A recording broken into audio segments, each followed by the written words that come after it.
Hey friends, hello and welcome back to this YouTube channel.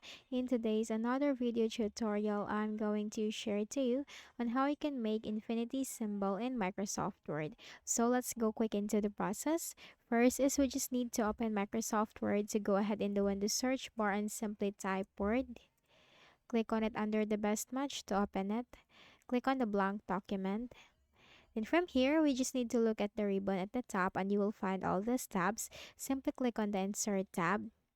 And here, we will find Symbol. Click on this drop-down arrow and click on More Symbols. Now for the font, change that to normal text. And for the subset, click on this drop-down arrow and then you have to choose.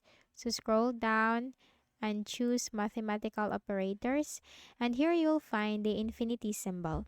Obviously you can simply click on the insert button and you can insert or make the or you can insert the infinity symbol. But what if you're just going to create a shortcut for it, so that you just need to simply type the shortcut and it will turn, or you can create an infinity symbol.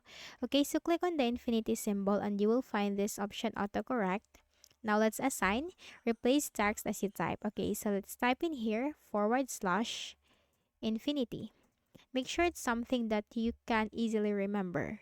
Again, make sure it is something that you can easily remember, or you can do the same thing as what I am doing.